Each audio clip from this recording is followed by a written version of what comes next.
We'll spend a couple of moments with him. Just a minute or two. Jane? Now this is taking listeners on a musical tour of the tropics. His songs of travel, sun, and surf cut a path through a fictional place called Margaritaville, as much a state of mind as a location.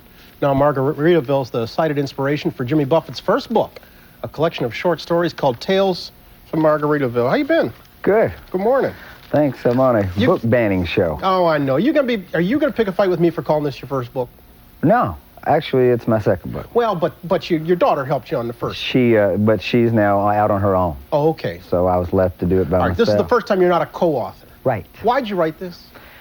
Well, I've always wanted to write, and I had a 20-year music career that got in the way. So I had always written short stories or little events of the interesting things you see when you're traveling, and I have been traveling quite a bit, so it was time. I always looked back. I remember... You promise you won't laugh. Life wanted about 40, wanted about 80, so that was sort of a role model. Oh,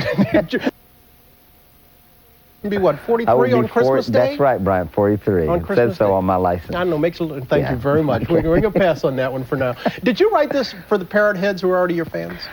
I did. In writing the stories, I put a lot of innuendos and little suggestions and pieces from songs that people that are familiar with the music will pick up. Their characters and boat names or street names that come out of the songs, because I had a wealth of material to work from. Yeah. Let us note that you were a journalism major once upon a time back at Auburn University. I do. I have a degree in journalism. My mother's real proud of me now, probably because I've used it. Well, that's all right. Let's take a look at what the subtitle here says. It says fictional facts and factual fictions.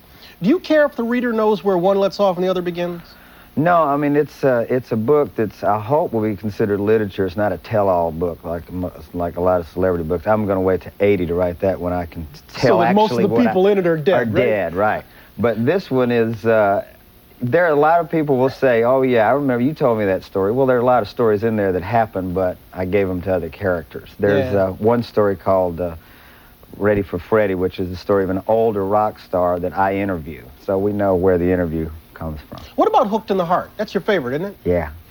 Hooked in the Heart was a story about an experience. I went to Havana on a sailboat to do a piece of music for a film documentary on Ernest Hemingway, and through a course of events, got to spend an afternoon with Gregorio Fuentes, who was the old man that Hemingway modeled The Old Man in the Sea after. And it was a real I was being chased by Havana secret police, and I ditched them and spent an afternoon with this old man on the beach in Cuba. And flying back home the next day, you know, it's 60 miles across the Gulf Stream, but it's worlds apart from what the whole culture is like. And I always think about him just actually being that close but that far away from me. It's a great story. And he came up to me and I asked him all these questions. I said, did Ernesto Hemingway leave you anything?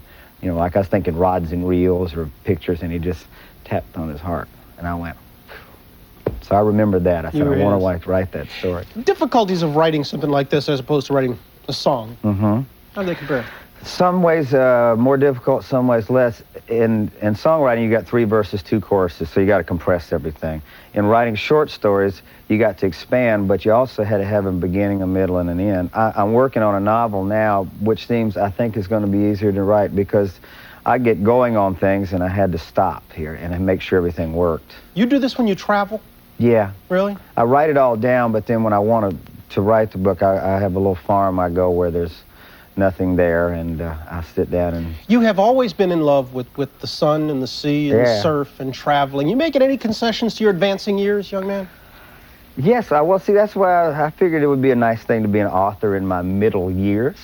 And, yeah, I enjoy it. I was just talking to Ann Richards. I said, God, I did some horrible things when I was younger. I don't want to go back there. I really like living right now today. I was going to say, you live in the islands. You sail the seas.